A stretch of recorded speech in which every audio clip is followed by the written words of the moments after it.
All right. Gonna prove that this is a little trickier than some would lead you to believe, but doing clutch cable on an 82 FLH.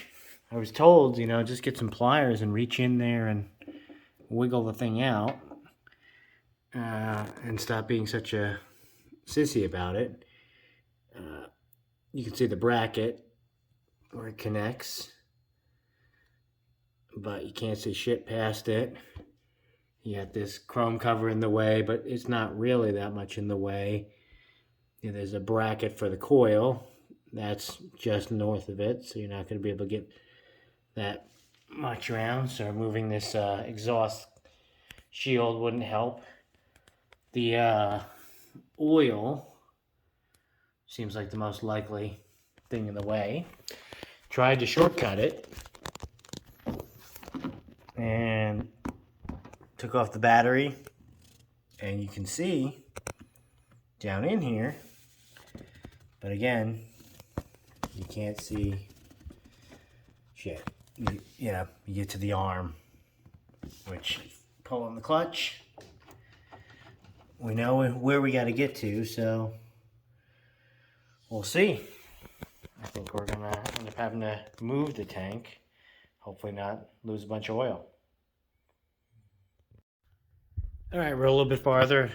Took this shield off. You can see that's where we're headed. Oh wait, the one last fitting.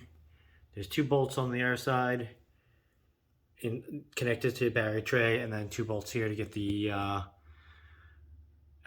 oil tank out of the way, and then we'll find out how much oil line we have and whether it'll fit. But we're still in a position where we can just see back there, but we can't see where we need to get to.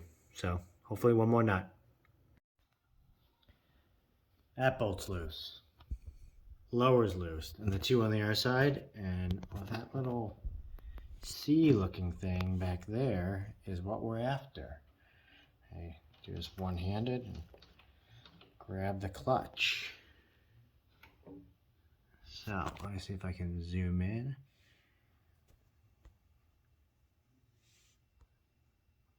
There we go. That's the ball end. Bell end. And goes to there. So, took some doing, but we're in.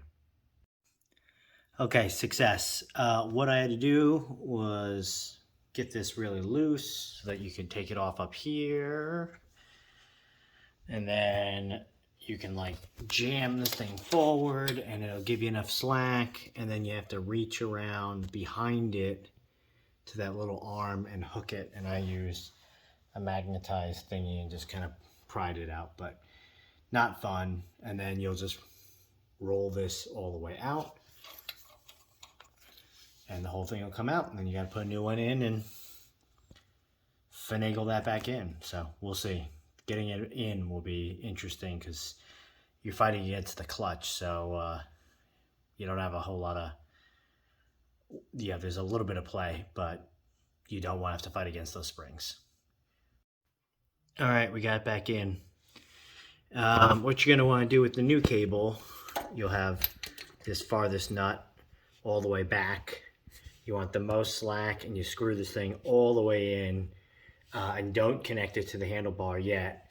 It'll give you the most slack you can have, and you'll basically just push it through, guide it through, and you'll be able to reach a finger in there and sort of push it past the rod or the C, the clip, the snag point.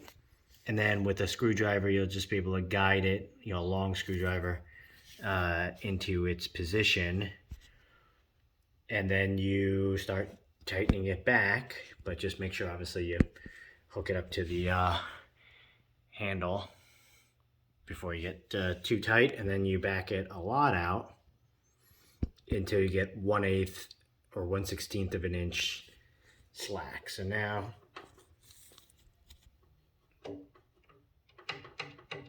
there's just a teeny bit of slack, and then yeah, it works.